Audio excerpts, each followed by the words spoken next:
El plan de Dios no es que todos se salven. Bienvenido a otro episodio de Tesoros en las Escrituras, una semana más. Hoy está un poco nublado, así que espero la luz no se vea chafa. Y también hace un buen de frío, así que me preparé un rico café, chocolate caliente. Un chocolate caliente y... está delicioso. Hoy en la lección de Ven, Sígueme tenemos primer Nefi, capítulos del 1 al 15. Y como siempre estamos escogiendo prácticamente un versículo por cada capítulo, analizando un poquito, trayendo algunas citas proféticas y un poquito más de otras fuentes para que podamos meditar y profundizar nuestro estudio, esperando que esto sea un complemento al estudio de las personas y no un sustituto, ¿verdad? El capítulo 11 de primer Nefi es uno de mis capítulos favoritos en cuanto a la enseñanza. Hay otros videos del canal, tal vez los deje por aquí o algo así, en el que analizo este modelo de enseñanza del ángel, pero hoy no quiero enfocarme en eso. Quiero ir a otra lección que me pareció bastante fascinante del libro, que no había notado hasta esta vez que lo leí. Como sabemos, el capítulo 11 es donde Nefi tiene esta interacción con el espíritu y después con el ángel. En este punto ya vio al Hijo de Dios, ya lo vio nacer, ya lo vio crecer, ya lo vio en el ministerio y todo con los apóstoles. Y en el versículo 32 viene la lección que me gustaría ahora hablar. Y aconteció que me habló otra vez el ángel diciendo: mira, y miré, y vi al Cordero de Dios, y que el pueblo lo apresó. Sí, vi que el Hijo del sempiterno Dios fue juzgado por el mundo, y yo vi y doy testimonio. Para mí este versículo tiene dos lecciones importantes sobre el carácter de Jesús. Por un lado, te das cuenta de que Jesús, o el Hijo de Dios, como dice aquí, fue juzgado por el mundo. Ahora yo te tengo una pregunta. Jesús fue juzgado por el mundo, pero ¿quién va a juzgar al mundo?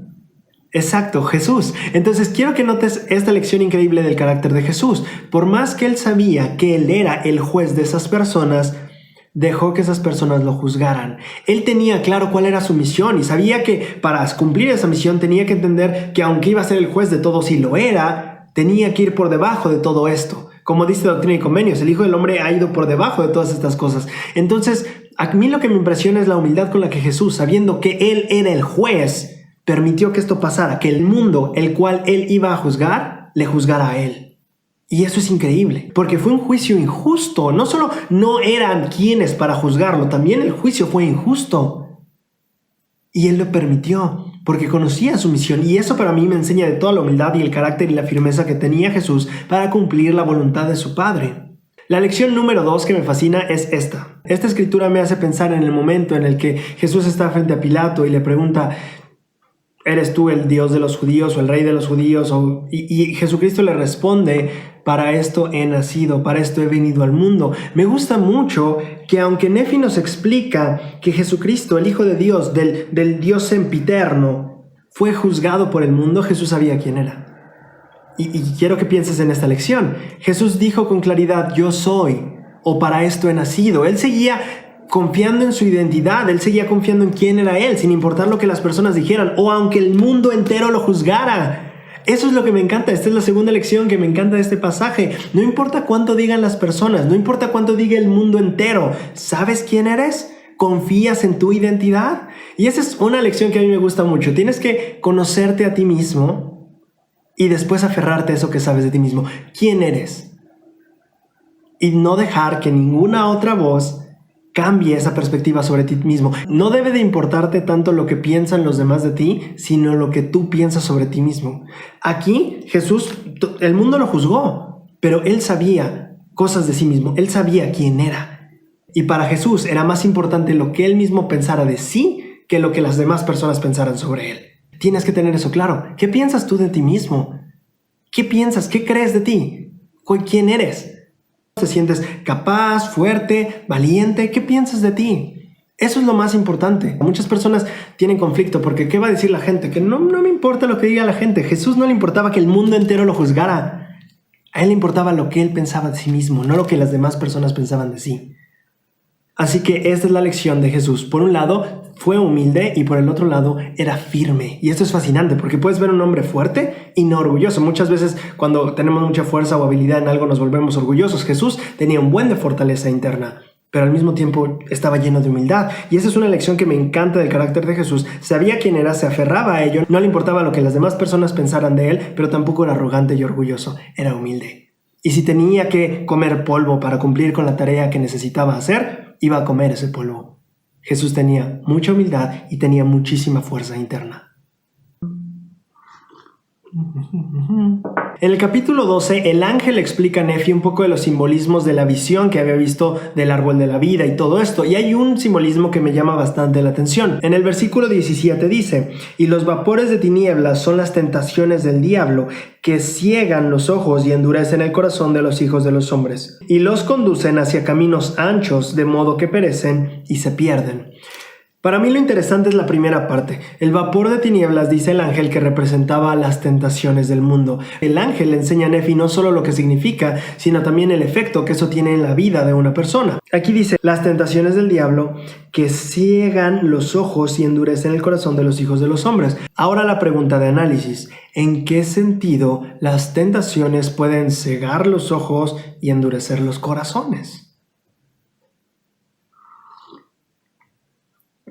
En la guía de estudio de las Escrituras dice que el Espíritu Santo revela la verdad de todas las cosas. No sé si recuerdas, pero en el capítulo anterior estábamos hablando un poco de que el Espíritu te puede dar muchísimo conocimiento. Y entonces quiero que pienses en esto. Las tentaciones, cuando llegamos a caer en ellas, nos hacen incapaces de recibir la influencia plena del Espíritu Santo. Eso es muy claro. De esa manera es que los ojos se ciegan. Tú no puedes ver con la misma claridad, con la misma luz con la que veías cuando andabas en luz, obviamente.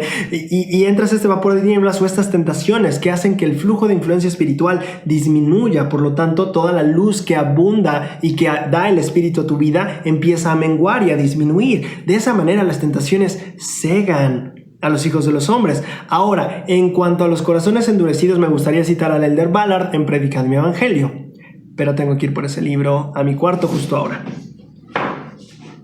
En Predicad mi Evangelio, página 95, el Elder Ballard dice: la verdadera conversión ocurre por medio del poder del Espíritu.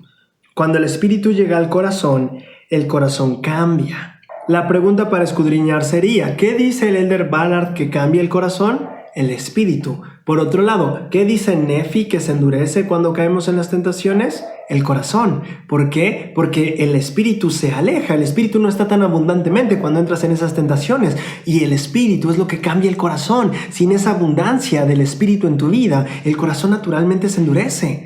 Porque el cambio de corazón es un papel del Espíritu. Por eso es que el ángel explica a Nefi esta lección. Sin el Espíritu, Nefi, cuando tú caes en las tentaciones, cuando esos vapores de tinieblas empiezan a ganar en tu vida, tú te cegas en los ojos, no logras ver igual. ¿Por qué? Porque el Espíritu no está ahí tan abundantemente, no puede estar. Y entonces la luz disminuye, no puedes ver con tanta claridad. Y por el otro lado, Nefi, el corazón cambia cuando el Espíritu está ahí. Y cuando el Espíritu no está, el corazón empieza a endurecerse. Esa es la lección que el ángel estaba dando a Nefi. Las tentaciones, cuando se caen en ellas, nos dejan ciegos y endurecen nuestros corazones.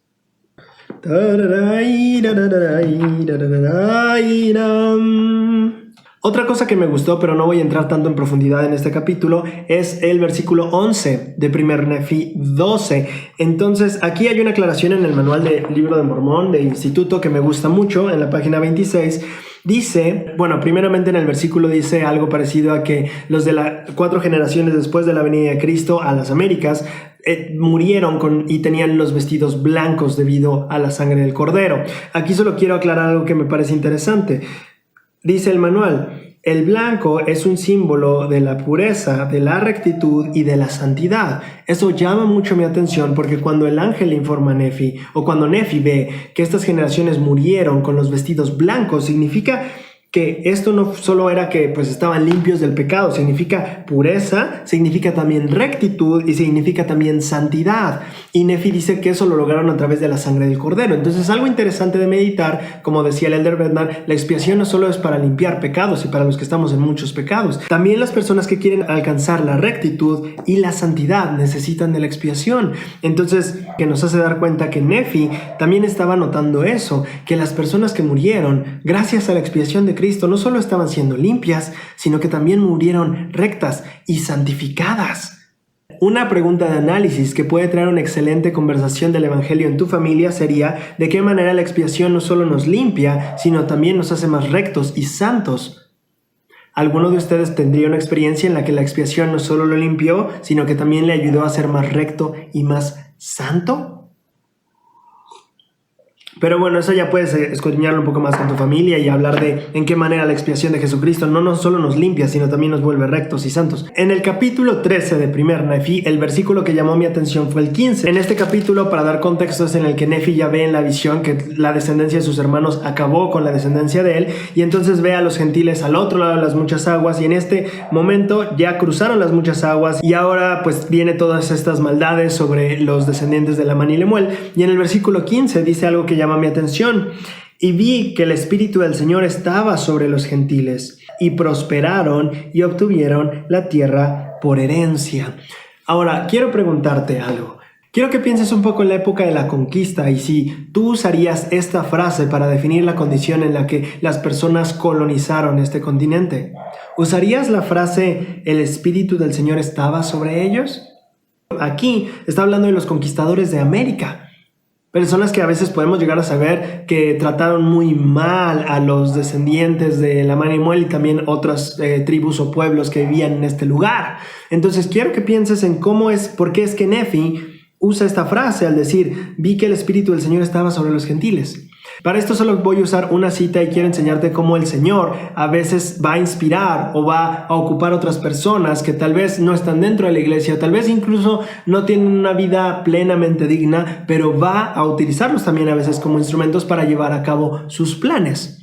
Como cuando le dijo a Nefi que la posteridad de Lamán y Lemuel, que era inicua, le iba a servir para ayudar a su descendencia, la de Nefi, a recordar al Señor. En Ven, Sígueme de esta semana vienen algunas observaciones sobre Cristóbal Colón. Sin embargo, no son de mis favoritas a la hora de hablar de él como un hombre inspirado. Las que son mis favoritas están en el manual de Instituto del Libro de Mormón y las quiero compartir contigo. La primera es del presidente estoy leyendo en la página 27. La primera cita que estoy leyendo es del presidente Benson y dice: Dios inspiró a un hombre entre los gentiles, quien por el Espíritu de Dios fue guiado a redescubrir la tierra de América y traer a esta nueva y rica tierra a la atención de la gente en Europa.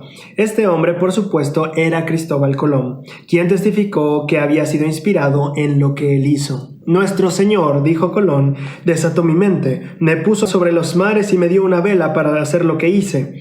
Aquellos que escucharon de mi empresa la llamaron tonta, se burlaron de mí y se rieron. Pero ¿quién puede dudar si no es el Espíritu Santo quien me inspiró? Más adelante en la página 28 el presidente Hinckley también habla un poco de Cristóbal Colón y dice lo siguiente: fue él quien, a pesar del terror a lo desconocido y las quejas y casi el motín de su gente, se embarcó con frecuentes oraciones al Altísimo para recibir guía. En sus reportes a los soberanos de España, Colón repetidamente afirmó que su viaje era para la gloria de Dios y la predicación de la fe cristiana. Apropiadamente lo honramos por su fortaleza inquebrantable, aún al enfrentar la incertidumbre y el peligro. Lo que me gusta de lo que enseñan estos dos profetas es que te permiten ver cómo muchas veces Dios no necesita precisamente que la persona sea un miembro de la iglesia o que sea apartado. Cuando Dios necesita hacer algo, va a valerse de quien esté, quien Él decida. Cristóbal Colón vivía en la época de la apostasía. ¿Me explico? Obviamente Cristóbal Colón no era un miembro ordenado, apartado, con un cargo en la iglesia. Por supuesto que no. ¿Qué nos enseña esto? Que el Señor va a escoger a su gente. Que nosotros no somos quien para decidir quién el Señor va a escoger o quién va a usar. Cuando estaba en la misión había una hermana que nos contaba de la poca confianza que le tenía al presidente Estaca por tal o cual razón, ¿no? Y entiendo que las personas puedan hacer cosas que baje la confianza que tenemos en ellas. Pero aquí la lección interesante es sobre a quiénes el Señor llama y por qué los llama. Obviamente tenemos estándares de dignidad en los llamamientos, pero algo importante a notar es que cuando el Señor llama, el Señor lo llama. Y esta es su obra y su iglesia. Y si el Señor quiere hacer esto ahora y si quiere llamar a esta persona o si quiere usar a él, no importa lo que tú pienses de esa persona, porque no es tu iglesia, es la del Señor. Y si el Señor escoge a Colón para ir y descubrir América, va a hacerlo así, no importa la vida que tenga Colón. Si el Señor lo elige así, así va a ser. Muchas veces juzgamos demasiado a las personas porque creemos, esa persona tal vez no debería tener este llamamiento porque no es digno en esto, lo que sea, o tal vez simplemente no vive como nosotros creemos que debería vivir. Pero a final de cuentas es el Señor el que decide, es el Señor el que lo llamó, es el Señor el que lo va a inspirar. Y así como Cristóbal Colón, que no era miembro, descubrió América y fue un instrumento en las manos de Dios para llevar a cabo todo lo que él tenía en sus planes, de igual manera el Señor va a valerse de quien él decida hacerlo. Te guste o no, me guste a mí o no, el Señor va a escoger a su gente, va a inspirarla y va a hacer su obra. a pesar de lo que tú opines de eso. Y eso lo estamos viendo en la lección de Jesucristo. No le importa lo que la gente piense, lo mismo Dios.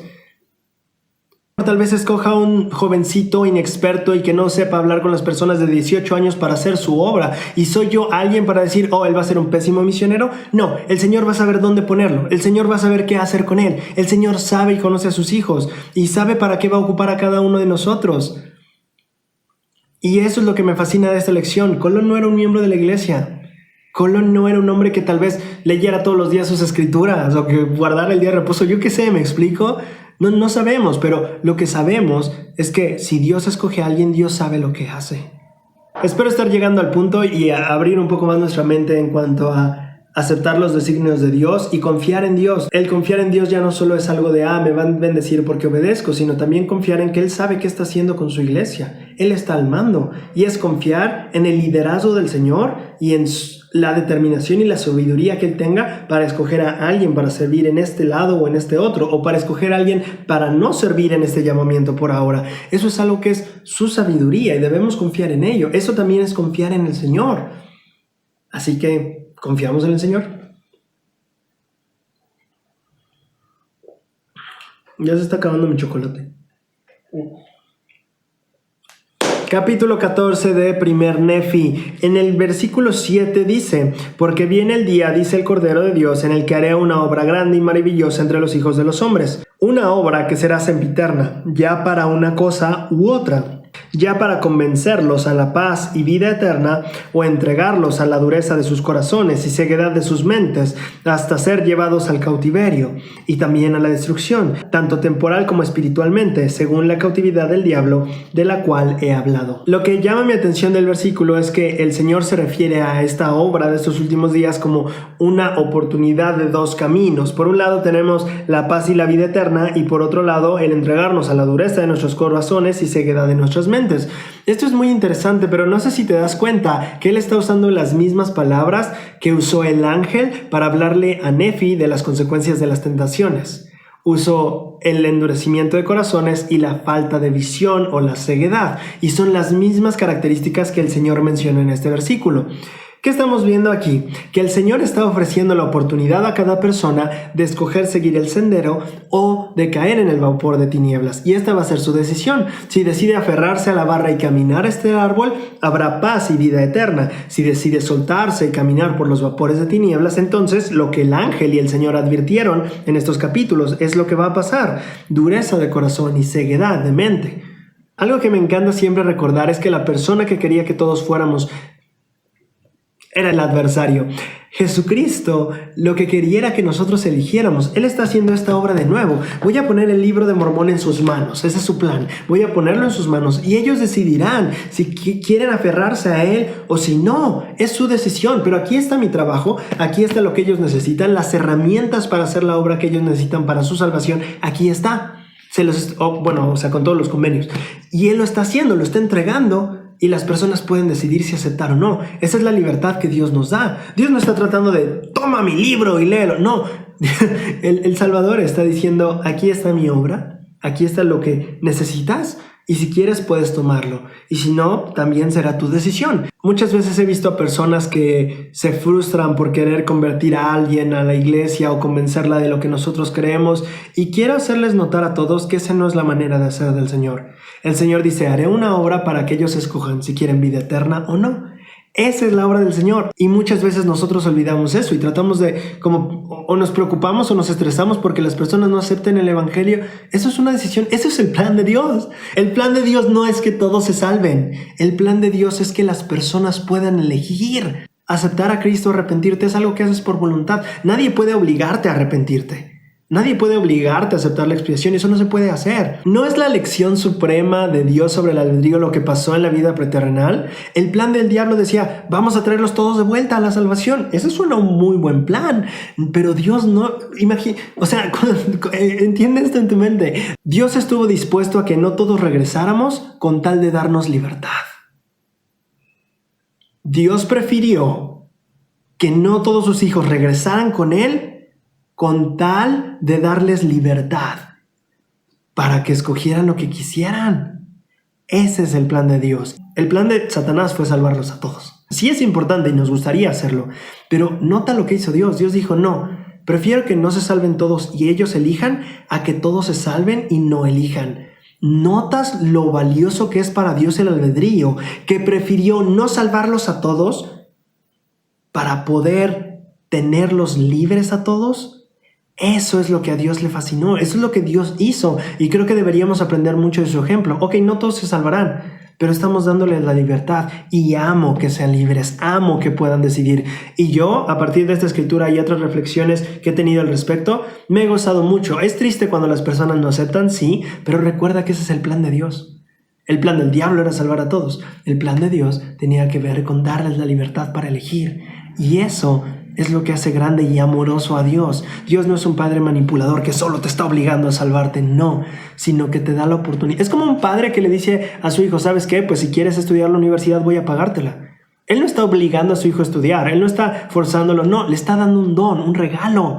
Y lo está haciendo libre para aceptarlo y disfrutarlo o para vivir la vida como él desee también. Como el Elder Christofferson aclaraba, esto es algo que la gente tiene que entender. Muchas personas piensan que nosotros queremos que Dios controle nuestra vida. Eso no es lo que los santos de los últimos días queremos. Si tú lees este discurso del Elder Christofferson llamado Disciplina Moral, él explica la diferencia. Dios no quiere controlar nuestras vidas. El derecho que Dios tiene es para gobernar. Y ahora voy a explicar la diferencia, porque sí hay diferencia, aunque suene muy parecido. Cuando yo controlo tu vida, yo decido todo lo que hagas. Cuando yo gobierno, significa que pongo reglas y límites. El gobierno no controla lo que tú comes. El gobierno no controla lo que tú bebes, a qué hora te despiertas, qué canales de televisión ves. No controla muchísimas cosas. El gobierno solo pone leyes y mantiene el orden.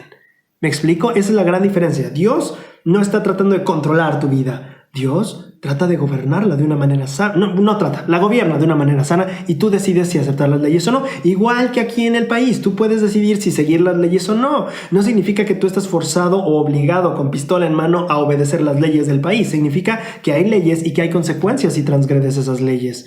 Y eso es lo que hace Dios. Dios no controla vidas, Dios las gobierna. Y eso es lo que hay que entender de este versículo. Dios está dando la oportunidad. El adversario quería controlar las vidas. Dios solo quiere gobernar justa y amorosamente. Y esa es la gran diferencia. Así que la próxima vez que alguien o te sientas mal porque no lograste algo, porque alguien tal vez no aceptó el evangelio o lo que sea, yo sé que puede doler, que tal vez las personas no alcancen todas las bendiciones que podrían alcanzar, pero quiero que recuerdes que ese es el plan de Dios. Capítulo 15 de primer Nefi. En este caso vamos a romper un poco la regla porque hay dos escrituras que me gustan mucho y dos lecciones, en cada una de ellas hay lecciones que me encantan, así que voy a escoger esos dos pasajes de las escrituras ahora. El primer pasaje es en el capítulo 8, del 8 al 10. Aquí es donde Lamán y Lemuel le dicen a Nefi que no pueden entender las cosas que vio su padre, y entonces Nefi en el versículo 8 pregunta, ¿habéis preguntado al Señor? Y me contestaron, no, porque el Señor no nos da a conocer tales cosas a nosotros. Quiero que nos imaginemos en el papel de Nefi. Quiero que te imagines que tú estás ahí con Lamán y Lemuel. Te dicen, oye, ¿sabes qué? No entiendo esto. Y tú les dices, ¿has preguntado al Señor? ¿Le has preguntado una oración? Y ellos te responden, no, porque el Señor no nos da a conocer esas cosas a nosotros. ¿Qué sería lo primero que le responderías? Creo que tal vez la mayoría de nosotros le respondería algo como de ¿por qué dudas de que Dios te pueda responder? ¿Por qué dudas de Dios? Y lo que me llama mucho la atención es que Nefi no hizo esa pregunta. Nefi hizo una pregunta muy diferente. En el versículo 10 dice, y he aquí les dije, ¿cómo es que no guardáis los mandamientos del Señor? Nefi no les preguntó, ¿por qué no confían en que el Señor les va a dar? Lo primero que Nefi les preguntó fue, ¿por qué no guardan los mandamientos del Señor? La pregunta de análisis es, ¿por qué Nefi preguntó eso en lugar de preguntar por qué no confiaban en el Señor? Para hablar de eso en un poco más de profundidad, voy a apoyarme de una de las enseñanzas de José Smith en Lecturas de la Fe. Él explica en esta parte de Lecturas de la Fe que hay tres cosas que son necesarias para poder tener el poder que se llama fe. Y entonces dice, la primera es la idea de que Dios en realidad existe. 2. Una idea correcta de sus cualidades, perfecciones y atributos. Y 3, el conocimiento verdadero de que el curso de nuestra vida está siendo de acuerdo a la voluntad de Dios. Aquí va. Entonces, primero, tenemos que creer que Dios en realidad existe. 2, debemos conocerlo. Esto es importante porque si no conocemos sus atributos y cualidades, no existe el poder de la fe. Si tú no sabes que Dios es misericordioso, bondadoso y amoroso, no vas a confiar en sus misericordias o en que pueda ayudarte. Si tú no crees que es todopoderoso, muy pocas veces podrás tener fe en Él. ¿Me explico? Y José Smith dice, pues si no conoces estos atributos de Dios, pues no puedes confiar o tener fe en Él realmente. Y el tercero es el que llama mi atención y nos va a servir para este estudio. Dice, debes de saber que el curso de tu vida está de acuerdo con la voluntad de Dios. En otras palabras, debes de estar viviendo de acuerdo a la voluntad de Dios. Ahora, quiero que recuerdes un poquito lo que nos aprendimos la semana pasada con el Elder Bednar. El Elder Bednar decía que cuando vivimos de acuerdo a las enseñanzas de Jesús o vivimos de acuerdo a la voluntad de Dios, entonces el Espíritu viene. Quiero preguntarte lo siguiente. ¿La fe es un don del Espíritu? Sí, y cuando el Espíritu no está, los dones tampoco están en tanta abundancia. Entonces ahí está muy claro. El Elder Bednar básicamente nos dio la base de esta enseñanza que ahora estamos aprendiendo aquí. Cuando nosotros no vivimos de acuerdo a la voluntad de Dios, el Espíritu no está en abundancia y entonces los dones tampoco, incluyendo el de la fe. Y eso es lo que José Smith nos está explicando aquí. Si tú no vives de acuerdo a la voluntad de Dios, no puedes tener el poder de la fe. No se puede. Y es lo que a Lamán y Lemuel estaba pasando. ¿Lamán y Lemuel sabían que su vida estaba de acuerdo a la voluntad de Dios? No, Lamán y Lemuel sabían que su vida estaba en contra de la voluntad de Dios. Y en ese momento no pueden acceder al poder de la fe. Si tú sabes que estás en deuda con una persona, ¿le irías a pedir más dinero? ¿O le pedirías un favor a una persona a la que sabes que le has quedado mal muchas veces? No, ni siquiera es cómodo hacer eso. Bueno, pues en el caso del poder de Dios, en cuanto a la fe, no puedes tenerla, a menos que estés viviendo de acuerdo con la voluntad de Dios. Por eso es que la primera pregunta de Nefi no es ¿por qué no confían en él? ¿Por qué? Porque Nefi sabía que la vida de Lamán y Lemuel no estaba acorde con la voluntad de Dios.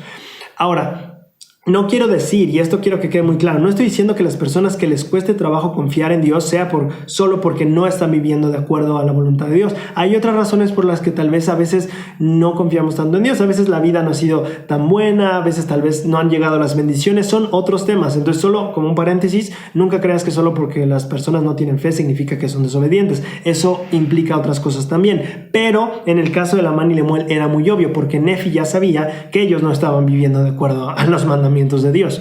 Entonces su primera pregunta es esa. Y aunque es una gran enseñanza lo que estamos teniendo aquí, para mí, recuerdo que cuando leía esto, cuando no sé, era hombre joven, me ponía muy triste, porque si lo pones en contexto, Nefi venía de la visión en la que él sabía que Lamán y Lemuel no regresarían al camino. Venía de una visión en la que sabía que sus hermanos no se iban a arrepentir, no iban a cambiar, no iban a aceptar el evangelio. Y imagínate llegar en ese punto a ver a tus seres queridos y que ellos te digan, es que el Señor no me da a conocer estas cosas, y tú claramente sabes que es porque no obedecen los mandamientos de Dios, que si los obedecieran tendrían el poder de la fe y podrían saber todas las cosas y ver todo lo que Nefi ve. Pero aparte Nefi sabía que eso no iba a pasar, que ellos no iban a cambiar, que no iban a guardar los mandamientos. Esta, para mí, es una de las escenas más tristes en todo el libro de Mormón. Cuando tienes a alguien enfrente que amas y que sabes que puede alcanzar las bendiciones de Dios, pero también sabes que no lo va a hacer. No te quiero dejar con un mal sabor de boca. Quiero recordarte la lección de este versículo. No tenemos fe o el don de la fe que viene por el Espíritu a menos que vivamos de acuerdo a las enseñanzas de Jesús. Cuando vivimos de acuerdo a las enseñanzas de Jesús, viene el poder del Espíritu y también muchos de los dones, incluidos la fe. Así es como vienen todos estos dones. En el versículo 27 viene una lección con la que me gustaría terminar el video. Y aquí es cuando ya Nefi les ha dado mucho, o Nefi les ha explicado mucho sobre lo que significan los elementos del sueño de su padre. Y llegan al punto donde Nefi les dice lo siguiente. Les respondí que el agua que mi padre vio representaba la inmundicia y que su mente se hallaba absorta a tal grado en otras cosas que no vio la suciedad del agua. Nefi le dice a sus hermanos que el agua era la inmundicia, pero que su padre no la notó. Ahora, ¿por qué dice Nefi que no la notó? No fue solo por andar despistado, sino que su mente estaba absorta a tal grado en otras cosas que no se percató de ello. ¿En qué estaba absorta la mente de Leí para no percatarse de toda la inmundicia de esa agua? Porque cuando pasamos junto a un río que está sucio y huele mal, por seguro lo notamos, pero Leí no lo notó. ¿Qué tenía Leí en la mente que no notó lo sucio del agua? Para esto tenemos que regresar a 1 Nefi 8 y ver en qué momento Leí nota el río que pasa cerca del árbol. Dice en el versículo 12, y al comer de su fruto, mi alma se llenó de un gozo inmenso, por lo que deseé que participara también de él mi familia, pues sabía que su fruto era preferible a todos los demás. Y al dirigir la mirada en derredor, por si acaso descubría a mi familia, vi un río de agua, y corría cerca del árbol cuyo fruto yo estaba comiendo.